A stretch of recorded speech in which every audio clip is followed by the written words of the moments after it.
Well, maybe we'll go ahead and begin, and anybody who joins in can just let them on in. But since we know it's people's lunch hour, we don't want to waste your time. So thank you all for coming. This is Mission Table is the group who puts this on. We are a group within the Greater Milwaukee Synod that really thinks about how is God engaging and calling us into mission, perhaps into new ways. And we have these monthly conversations inspired for mission, where each month it's a real variety of different topics, but hopefully you leave thinking, maybe asking some new questions, curious about something new about how God might be calling us. So this month, this year, really, we're kicking off our program year with a conversation about AI and what does it mean to be faithful in how we use AI. What kinds of questions does it raise for us? So we're really glad that you all are here. And yeah, we've got this AI assistant. Just a note that popped up. That's funny. Just a few housekeeping notes before I introduce Ryan. I do want to make sure everybody knows that this meeting is being recorded and it will be shared on the website. And so I imagine this will be a conversation that people will be quite interested in. And so there will be people who will watch it. So it's good for you to know that it is being recorded.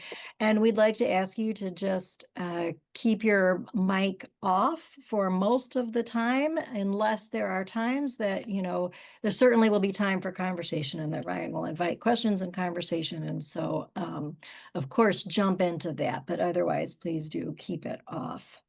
So Ryan Panzer, I first met him at seminary, at Luther Seminary, a number of years ago. I don't know what, 8 years ago did we start? 10 And years ago? 10 years ago.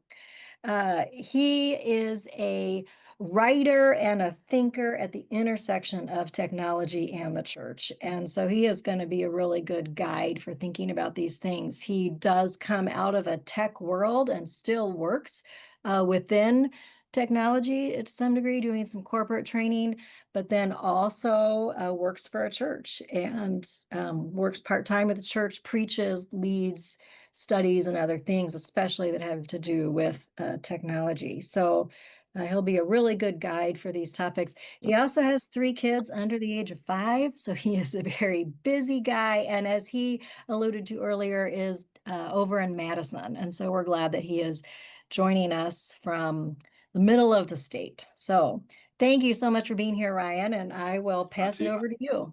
okay, well, great to meet everyone. Just a quick note, my 5-year-old is home with me today. There's a slight chance that she'll pause her Pixar movie at some point and run in and need something. So if you see me make a quick pivot this way, probably I'm talking to her, just seeing what she needs. Could we do a quick round of intros? I'm curious, just who you are, what you do, where you're calling in from. Becky, do you mind if we start with you? That's fine. I am Becky Strang. I am the new Director for Evangelical Mission for the Greater Milwaukee Synod. And this is my first event with the Mission Table, and I'm super excited. And thank you for being here. Great to meet you. Is it Jamie? Yes, Jamie Larson McClune. I'm a pastor at 2 congregations in the Greater Milwaukee Synod here in Waukesha County and a member of the Mission Table. And I've used AI minimally for some ministry tasks, but I am very curious about thinking about it through, what is faithful about this. And I enjoy some of the creative work that AI could do for me, so I kind of want to hold that to myself. Terrific. We can for sure talk about some of those things. Deacon Doug, nice alliteration there. Deacon Doug. Let's go to you. Often referred to as DD in the congregational world. I'm a retired deacon, so I've been active in the Synod on the candidacy committee and recently worked at Atonement Lutheran in Muskego, so pretty active there for the last year. And I got called upon about 2 weeks before a mission trip that was to occur in January to come up with the curriculum for Fort Wilderness for a group of about 35 or 40 people. And I went, oh, okay, this is interesting. I love curricular development. I love all that stuff, education background, business background, all that.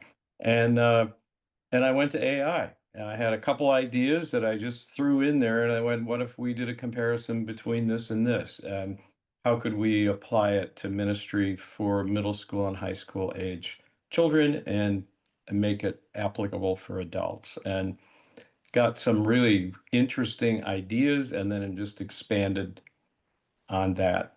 So yeah, I'm a fan. What you just described is a process of translation or augmentation, as it's sometimes referred to. Like, I have built something for this audience, rebuild it for another audience is one of the best uses for AI. I've got a Mhm. sermon, help me to adapt this for a Sunday school lesson, help me to create a church newsletter based on this piece. Yeah. Juniper, I know you're off camera. Feel free to say hello. Otherwise, nice to see you. Juniper had to jump out to go open a door in her building, so they'll be Okay. back. Yeah. Okay. Very good. So, Monty, would you mind allowing me to share my screen, please? As Monty's doing that, I'll just say I preached on the lecture. Our church uses the lectionary, so preached on Luke 16. Anyone do that this weekend? Anyone have Luke 16? Yeah, nothing like telling an affluent congregation in suburban Madison that you can't serve God in wealth.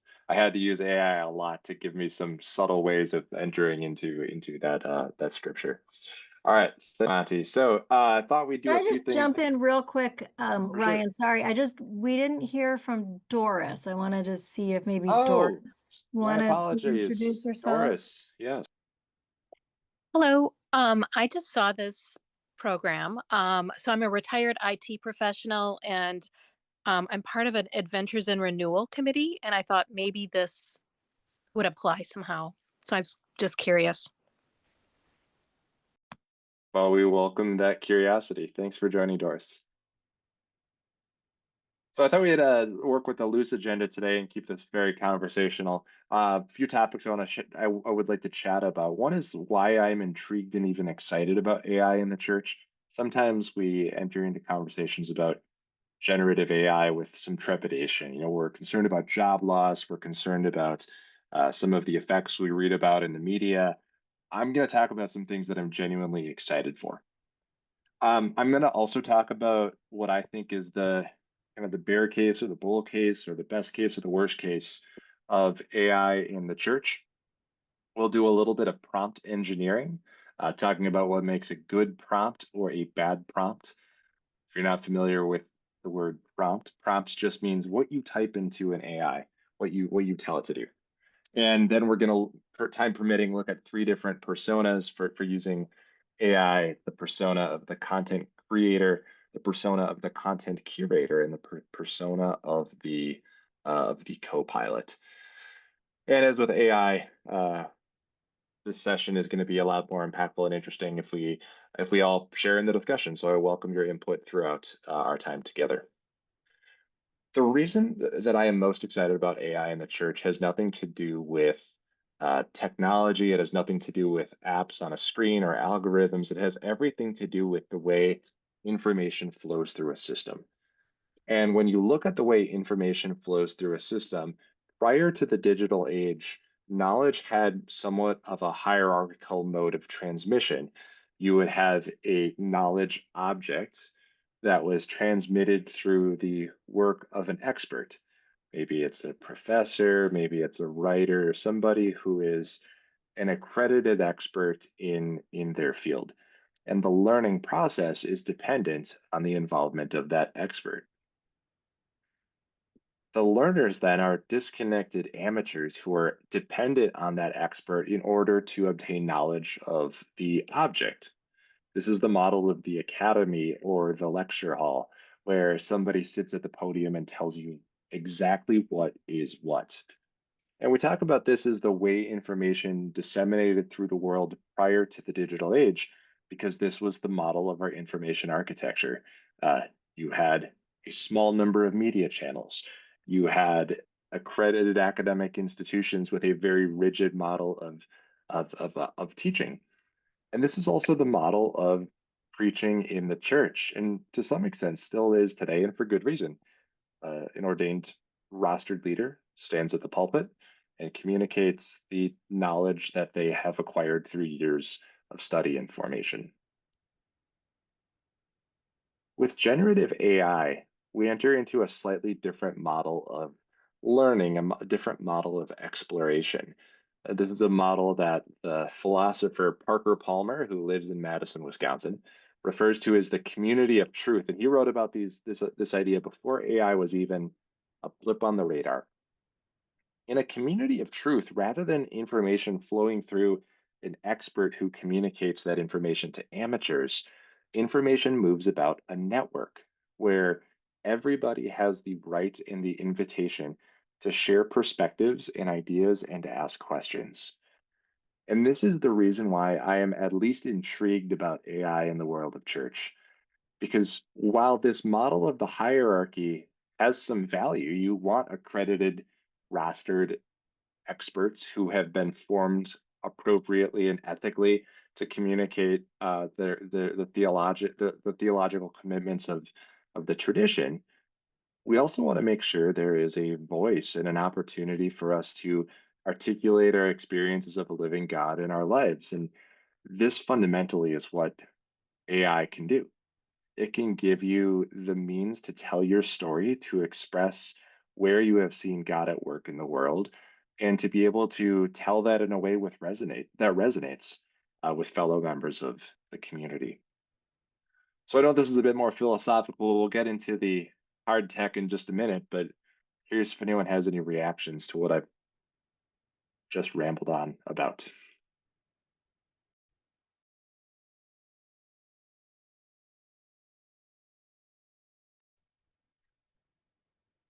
Well, I mean, I think that's a super interesting way of thinking about it that I have not considered. I guess what stands out to me is this vision with the AI vision does, like part of its beauty is about that it's learning in community. Mhm. And I guess maybe one of the concerns that I would have about AI is that it feels like that it can also allow people to just like skip out on community, just sort of skip Yes. over that piece. And so I guess it feels like seen this way, there is a lot of promise there, but then there is also the peril if it doesn't also have the community piece. We are already seeing that where in some cases, you read about this in the New York Times, people with mental illness are substituting a therapist for ChatGPT into oftentimes tragic results. Uh, Part of our responsibility as church leaders is to kind of contrast those two visions, one of which where AI replaces the community, the other one where AI gives us the resourcing, the language, the questions with which to participate in a shared dialogue. And both are plausible ends that AI might lead us to, and we have to be thoughtful about which path we will take. Monty, I'm going to build off of that. Round table, what do you find intriguing or appealing, and what do you find worrying or troubling? For better or worse, what are your thoughts on AI? Becky, can we start with you? Absolutely. Full disclosure, before I took this position, I was working for a tech startup company that is developing an app to move forward the United Nations Sustainable Development Goals. And part of my observation and being part of that process is we're using AI in the app, and AI uses so many natural resources to keep itself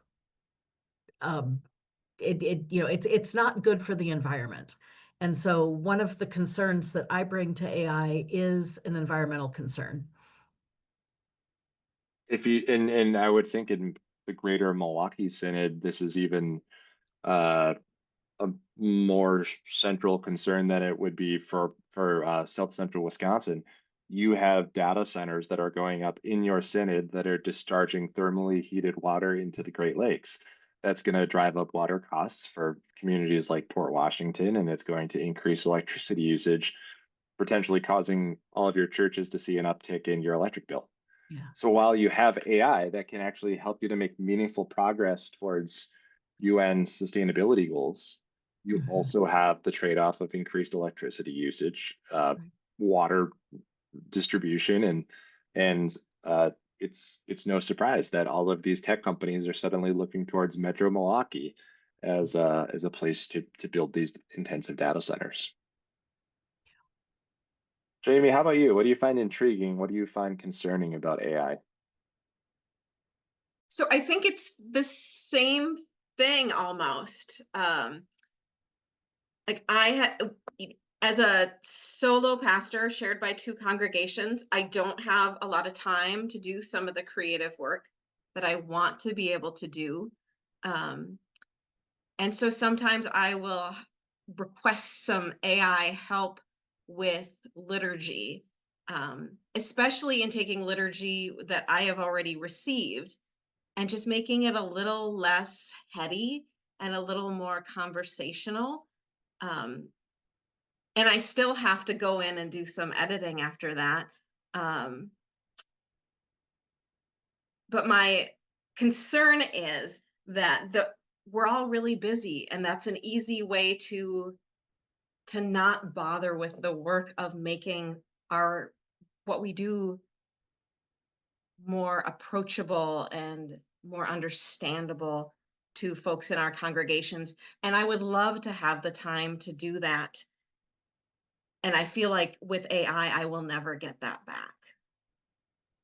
Yeah, so you have something you want to make sure it resonates with your community. You want to do that thoughtful, needs-based approach where you take an idea and you refine it slowly over time so it meets the needs of those who are part of your church. Or you can just go to AI and say, here's my church website, take this idea and make it work. And that is a real temptation.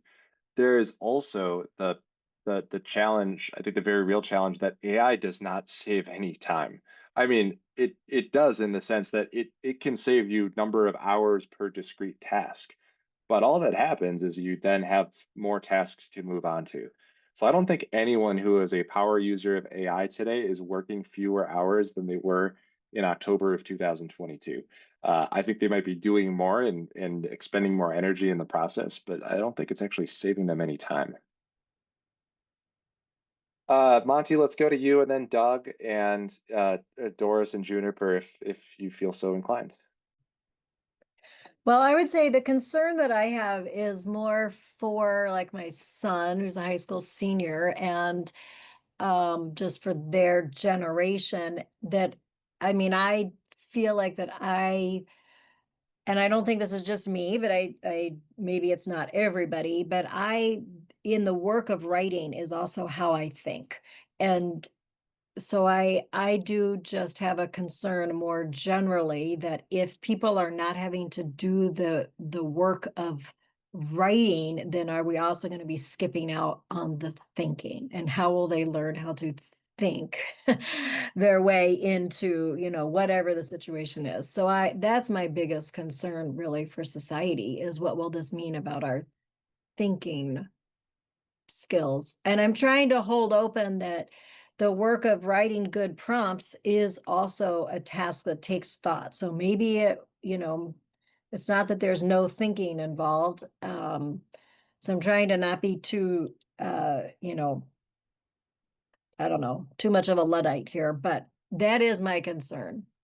It's a very valid concern, and if you look at like uh, the shortcuts that are available to you, you can certainly bypass thinking entirely if you really wanted to.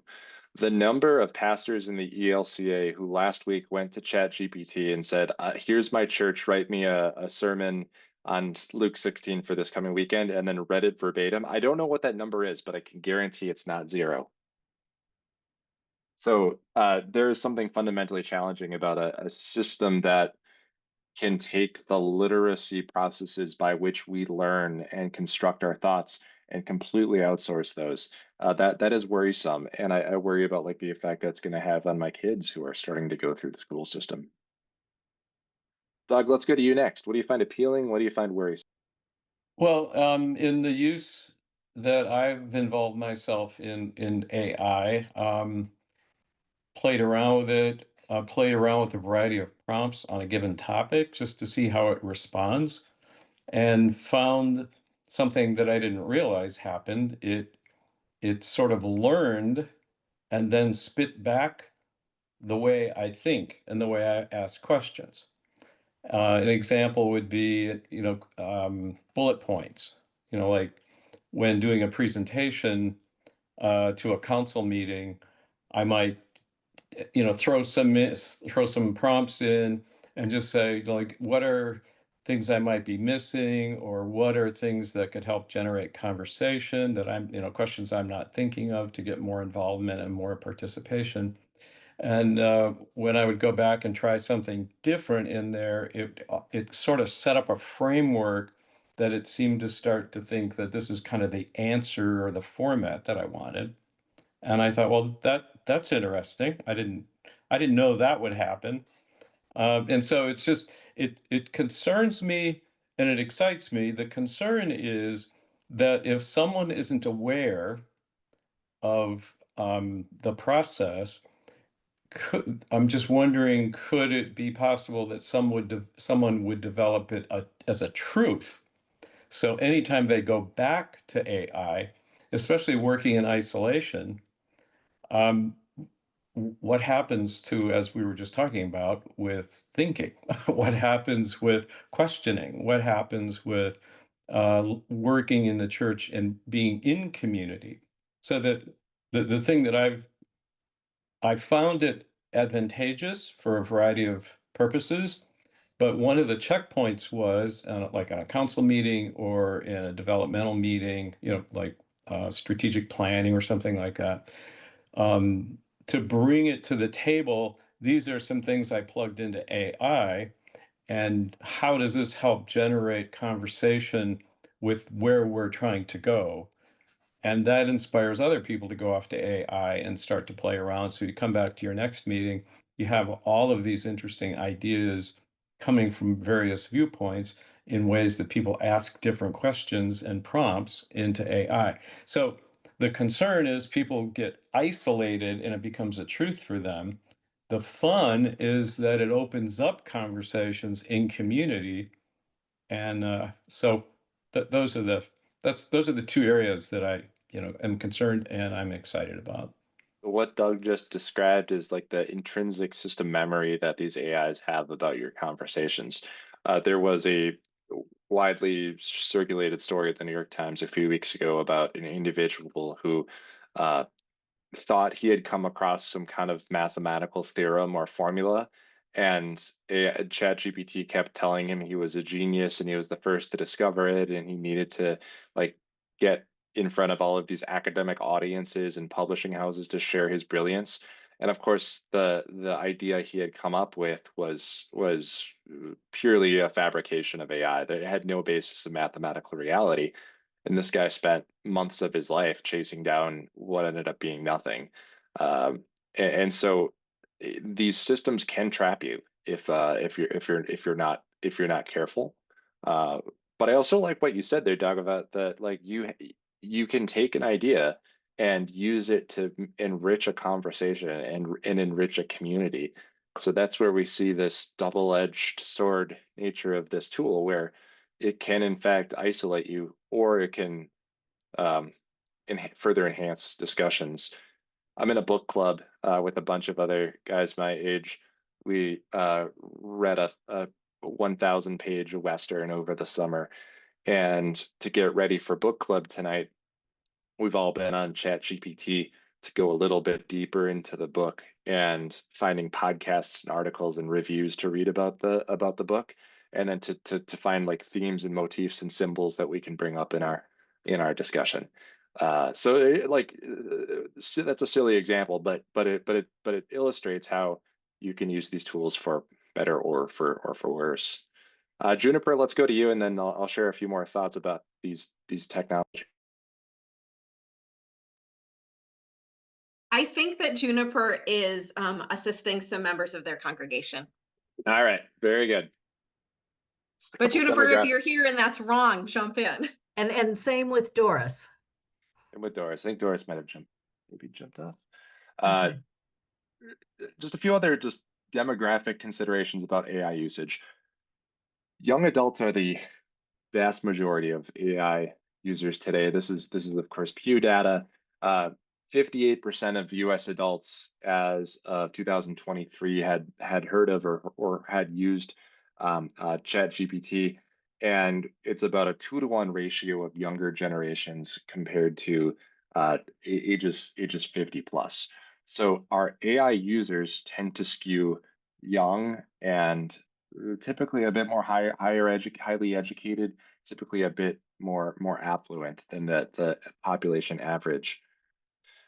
Those under the age of 50 are more likely to say they find it useful than those over the age of 50. And I am sharing this with you because when you look at the ELCA, our population is of course mostly over the age of 50. And I share this not to say like if you're over 50, you can't learn to use AI, because that's not true. But I think that what this says is we have a challenge in the ELCA in particular to learn this new emerging technology, to be at the leading edge and to model for our congregations what this ought to look like. How do you faithfully use artificial intelligence? Some in our congregation aren't going to want to be part of this conversation. We should facilitate and invite them to be part of this dialogue. This will be a generationally transformative technology for better or for worse. And if we sit this out and don't have a seat at the table of influencing what AI is going to do for society, I think there's a real risk of what's going to happen as a result. What do you say to a friend who's experiencing job loss? Well, ChatGPT can answer that question for you. ChatGPT can also say, how should I provide how you should provide spiritual comfort to your friend who's a devout Catholic? ChatGPT can also write a prayer that you can share with that friend. And if you don't have the time, you can ask ChatGPT to write a much shorter prayer. I share that because I think the worst case scenario for AI and religion is not job displacement. If I were a entry-level customer support person or an entry-level graphic designer or an entry-level computer programmer, I might be concerned about job displacement. I don't know that that's much of a worry in the world of religion. I am more so worried that AI will replace the role of the church leader in engaging the questions of faith. And when you look at the data set that AI is trained on, AI was trained by ingesting the contents of the entire internet. Think about how Christianity and Christian theology is represented on the internet. It's not always a pretty picture. So the source material that AI uses to create these very persuasive, very cleverly constructed sentences and outputs, we don't always know what the motivations are behind the algorithm in responding to those questions. Actually last year I wrote a piece for the blog Church Anew with Michael Chan, who's at Concordia University, formerly Luther Seminary, and the whole point of the piece is to encourage church leaders not to be passive objects in this story. Faith communities ought not to stand idly by and watch the accelerating development of these tools. This is a moment for creativity and curiosity. When I say this, I am of course preaching to the choir, because the 5 of you showed up for this discussion because you were curious enough about this topic to do so. So a few tactical things about AI. When we engage AI, the prompt is everything. And more often than not, especially when it comes to religion, we do a disservice if we don't give AI enough context about where we are coming from. When we think about how to prompt AI, when you start a new chat with a tool like ChatGPT or Google Gemini, there's 5 ingredients you want to have. First is what is the role that you want ChatGPT to take? So not your role, but ChatGPT's role. You are a ELCA pastor. You are a chair of a church committee. You are a Sunday school teacher. So you get the role. The next is the context. Uh, what do you? Who are you? Where are you coming from? Um, you are a so if I'm doing a prompt here, you are a ELCA pastor. I am working on a sermon on Luke chapter 16 and teachings about the dangers of wealth. Examples is the next step of the prompt. Um, what is the output that you are hoping to achieve? Write a social media post that invites people to hear this gospel message and a sermon associated with it this coming Sunday. And after that example comes the style. How do you want that to sound? Do you want it to be uplifting or curious? Do you want it to be challenging or intellectual? What exactly is the brand that you're hoping to convey? And then the format is also critical. Do you want there to be emoji usage, silly language, dad jokes? Those are all good things to include within the prompt. Now, after you enter this information one time with a new chat, AI is pretty smart. So AI will remember back to what you have told it to do. But if you were writing a prompt for AI, and perhaps a couple of you might be willing to share, what context would you provide in order to get the best possible result? Can you think of some examples?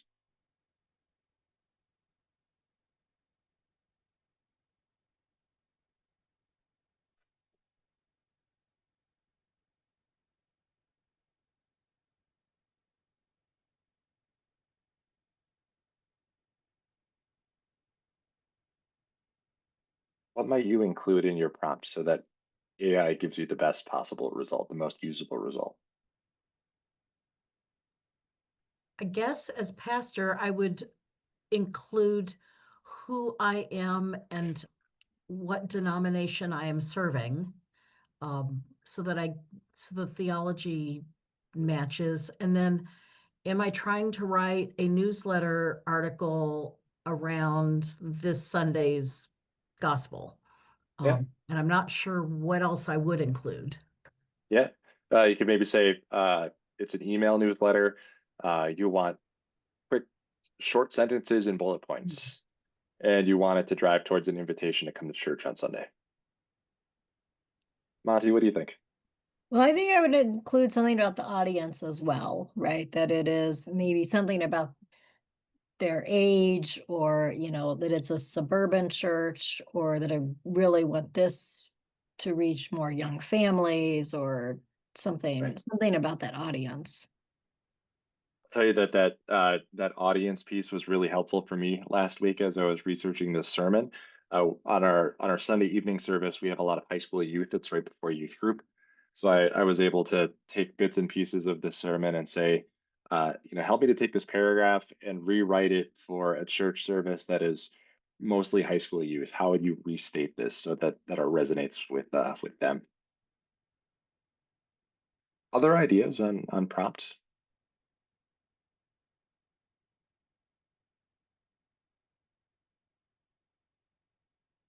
Play a little good prompt, bad prompt. Is this a good prompt or a bad prompt? Can I just throw something in? Doug, Yes. this is Doug. Um, I used in preparation for a sermon, I um, I had to do a kids message, and I I always want the kids message to be fun, engaging, entertaining, and something that the kids can walk away with Hmm. and the parents can walk away with. So it try to make it experiential as much as possible. And just for the heck of it, um, I threw that some of that in as a prompt, kids message, to inspire adults, and with a couple other key points.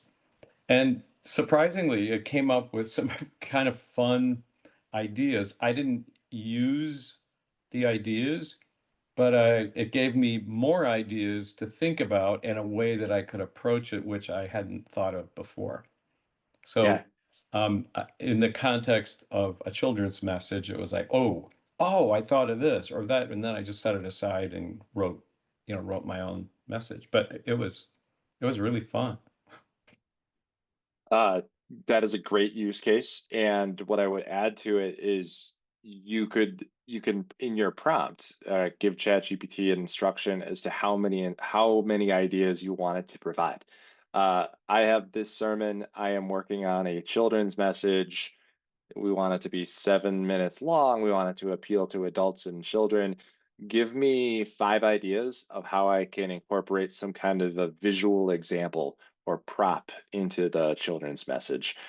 Give me 10 ideas of items in my garage that I could work into the children's sermon so it's a bit more memorable.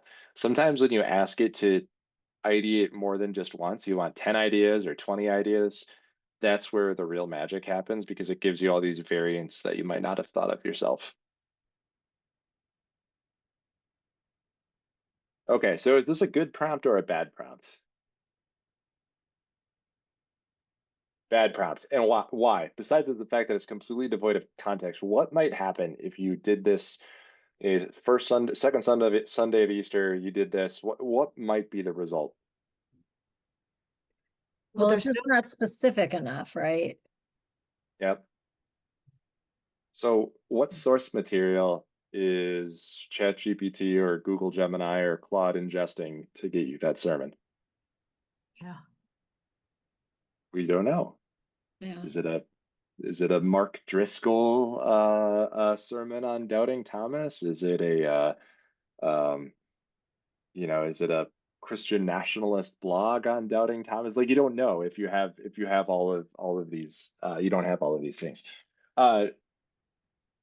What else might come up if you just gave it this context or this prompt, I should say? I'm thinking just the practical length. Yeah. Am I wanting a 9-minute sermon or a 29-minute sermon? Right, or a 50-minute sermon, or a 2-minute Catholic homily. Like none of that context is there. So clearly, this one is a bad prompt. This one's maybe a bit different. We're publishing a new book on social media adoption in the Lutheran Church. Maybe you've got an idea for a book you want to pitch to Augsburg Fortress. Develop a digital marketing plan. What do you think of this?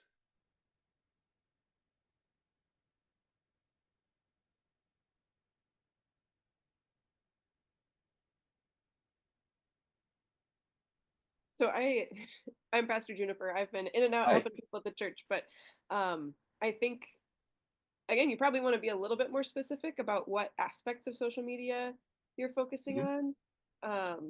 It seems like a good start, but maybe just needs a little bit more. It's a book on social media adoption. So is it arguing that social media is good or bad or neutral? Sure. Yeah, how do you propose that churches use it? None of that information is there. But if you just want a digital marketing plan, such just like an outline of like what sort of items to use, and then you can like plug in some of the details, then maybe that would be sufficient. Yeah, perhaps. Thanks, Juniper. Let's look at one more example. A good prompt or bad prompt. So we have a new book series that aims to help pastors provide counseling and pastoral care via online messaging. We want to develop an online community around this book. The community consists of some coursework and some forums. What are 10 potential questions we could use as the foundation for this community?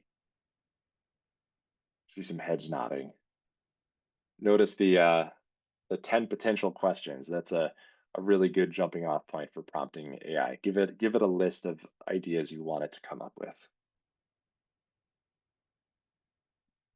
And we'll do one more. Our church is struggling with increased material costs and the increased cost of printing. Based on budget estimates, we anticipate that our congregation will experience an X% in fixed expenses along with a Y% in potential giving. We're worried about the impact this will have on our employee base. What might be missing from this prompt? what do you want Chat GPT to do? Yeah, This seems like exactly. Chat GPT is just gonna lament with you, maybe? Yep, And maybe that's yep. what you want. I don't know. And that actually is an interesting exercise. One time I went to ChatGPT and said I haven't gotten a good night's sleep in like 6 months, and the laundry is piling up, and I haven't done dishes in 3 days. We have an 8-month-old baby in our house, and I said like, just commiserate with me for for a second. Actually, that was pretty helpful in that particular moment. But yes, Jamie, I think you are correct. There's no specific request that's being made of the AI. And do you want a communications strategy? Do you want creative suggestions for budget management or cost reduction? Do you want ideas for how roles can be repurposed? Like all of these things can be done with AI. It's just a matter of figuring out the outcomes that you want to build towards. I think this is a question that I would encourage, even if you're talking to a person, to then Yeah, clarify, do you want emotional support or do you want brainstorming and practical support? exactly. Yep. Yeah. What is it you want? And this, by the way, is the foundation of all technology usage, software development. You might think software development is a process of entering codes and pixels and snippets of computer language into a machine, but really it's a question of figuring out what goal you want to achieve. What are you trying to solve? What are you trying to work on? And you might not know, but if you at least can ask the question, it's going to jumpstart the design process. So just want to give a couple of quick thoughts then about some applications for creative work alongside a generative AI. The roles being the role of the creator, the curator, and the co-pilot. We often think of AI as a replacement for human work. I'm going to have AI write the sermon for me or write my essay for me. I think the better way to think of it is AI can be a co-author, it can be your researcher, or it can be your personal assistant, and you can think through where each of these might materialize. To for AI to be a creator or to join you in the creative um, process, I, I've got a few ideas up on the screen, but I really like the example of the anecdote finder. Uh, I am working on an idea for a blog post. I am working on an idea for an article. Give me some illustrations from popular culture or popular media that I can expand upon in order to make that abstract example a bit more tangible for my readers. I am working on a sermon on generosity. High school youth meet on Sunday nights. Find a short story that all high schoolers will be able to relate to that I can use as an entryway to that conversation. Anecdote Finder is a really powerful way to use AI. We also have a few other ideas listed under here for the creative process. Any of these sound particularly useful, or any that you don't see here that you think should be listed? I love the joke writer. That is a way that I've used AI a lot, is if I'm wanting to just put a little bit more humor, say, into an email newsletter, because I really want people to keep reading these dang emails that we have to send out, and putting some jokes in there help, but I can't always come up with them. And I do turn to AI a lot for that. Yeah, yeah. Finding ways to keep things light, introduce some laughter, write a dad joke. It's good at that. What is Audience Translator? Audience translator. So I think Doug, you might have mentioned this earlier about having like a one audience and you want to just take something and shift it towards another audience. You want to take your sermon and convert it into a youth group discussion guide, or you want to take your liturgy for Advent and give the home visitation chaplain some discussion points for upcoming home visits. It's basically taking a source that you have created for one purpose and asking AI to do the heavy lift of using it for a different purpose. And this, by the way, is why I think the creative process is still so vitally important. If you can create something of relevant, original, creative work, AI can so easily use that like Lego blocks to assemble something else. It's pretty cool. See that.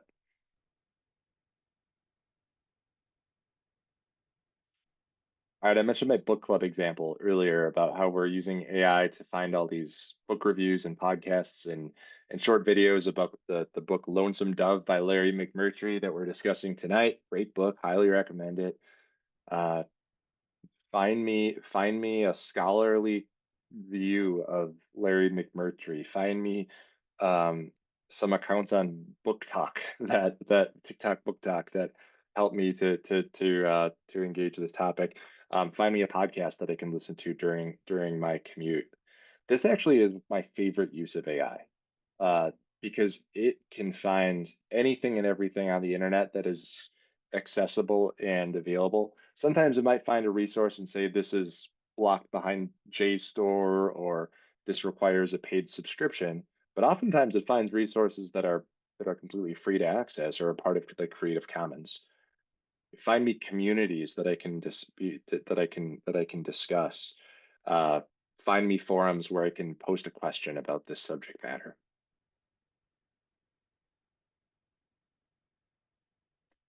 And then the role of co-pilot is basically the role of virtual assistant. You have an idea, you have a project, you want to analyze some data, you want to do some visual design, you want to think about next steps or how to put together a communications plan. Uh, those are all tasks that you could hire a personal assistant for, or you can uh, have your personal assistant do some different tasks and outsource the communications plan to AI. So Copilot is basically saying, what are all of the repeatable, mundane, kind of frustrating tasks associated with your work? How can you put that on artificial intelligence? Recently, I was putting on a training program for the tech industry, and I had 5 different layers of company leadership that I wanted to get to approve the plan. And so rather than sitting and typing out an email to all 5 of those audiences, I said, here's the plan, here are the goals, uh, here are the 5 audiences that I need to write to. Um, give me the emails and the plans for sending those so that they're well sequenced. 30 seconds, you've got that plan. So we've got these three personas: creator, curator, co-pilot. Any reactions or thoughts on these 3 ideas?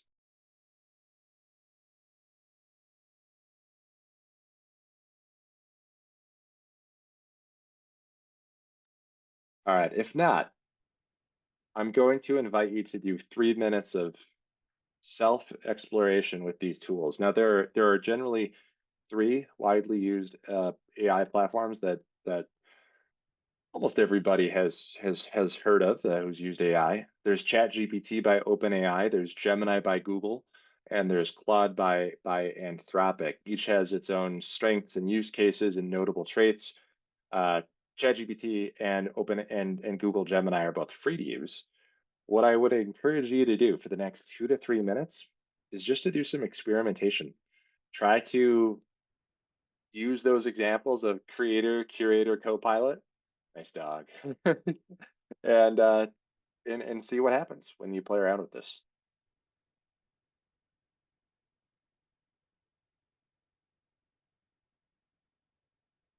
And I'm going to put on about 3 minutes of deep focus music to set the mood.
turn off the music and see if anyone has an example or two that they'd like to share. I can start. I typed into ChatGPT, I need a 4-week stewardship series for a progressive Christian congregation, include newsletter posts, sermons, and discussion questions. And it did a nice job. And then it gave me more than I asked for, which is let me keep scrolling here. How to do a commitment Sunday, how to include testimonies, and also 4 weeks of children's moment ideas, which I didn't ask for, but there it is. And sometimes it will even follow up by asking you, do you want me to do blah, blah, blah as the next step? It asked me Becky. no questions, but it gave me a Okay. lot. Jamie, Monty, Doug, or Juniper?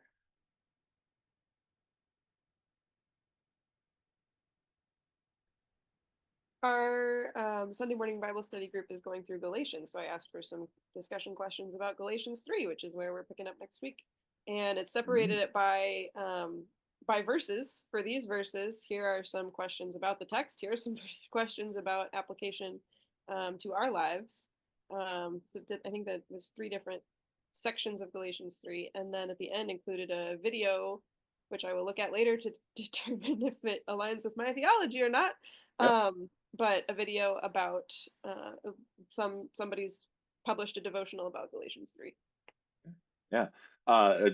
Just a snide remark. You're doing a Bible study about Galatians, you might want to say, do not include discussion questions about circumcision. Because that seems to be like half the book. That's true, but there was minimal mention of circumcision content in the results. Well, that's good. So clearly it's figured out that despite the fact that that appears a lot in the text, maybe not so useful for a Sunday school discussion. Yeah. Jamie, Monty, or Doug, any last thoughts on your applications of AI? I'm just thinking about, I mean, I did a prompt and my results were great, except they were too long because I forgot to say the length of the prayer that I wanted to be written. And it was not your typical ELCA Lutheran pastoral prayer, even though I had, right. But what this has me thinking about is still doing those creative tasks that I love to do, but maybe shifting my AI focus to those things that I need to do but are weaker areas for me. Sure. Like, not saying I'm going to have AI do this because I don't have time to do it, but say like, no, I really do have time to do this one thing that I love to do. So I'm going to ask for some assistance with this thing that I want to do, but perhaps I'm not as good at. Yeah. Well, I think that's great. Or even if you're not as great at it, you could just say like I don't have energy for. I love to write blog posts and I love to write sermons. I hate to write social media posts. So ChatGPT does a great job of doing that for me, and I don't have to worry about, what I'm going to say on Facebook or Twitter as a result. Monty or Doug, one more example from one of you?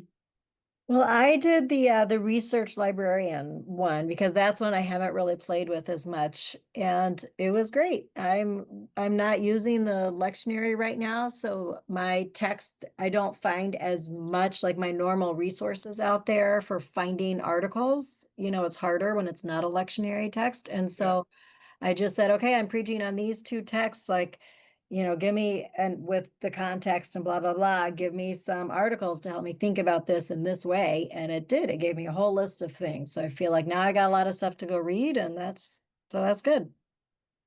And I think that also works in reverse. So in addition to having further reading, you can say, here's my idea. How would my progressive congregation, how would my Milwaukee suburban church, how would Martin Luther react to this idea? I have a few favorite theologians that I like to hold up to some of my ideas. How would Martin Luther respond to this sermon outline that I'm proposing? I'm going to put a couple of links in the chat that may or may not be helpful. One is a resource that I've like a vision for AI in the church and its purposeful usage in the church. I wrote that with Michael Chan of Luther Seminary, now of Concordia. And then more of a tactical blog post about how to write a faithful sermon with ChatGPT. And if you want to continue the conversation, I love this topic and always happy to discuss further, kick around ideas, brainstorm. Put my website, email address in the chat. Monty, thanks so much for the invitation to be with you all today. Wow. Well, thank you for being here. I think you've given us all a lot to think about and to work with. And I know that this impact will be broader than just on these 6 people. So it'll be fun to share this and let other people see, and we'll continue a good conversation. So thank you so much. Terrific. Great to see all of you. Great to meet you. Have a good rest of your week. All right. Bye-bye.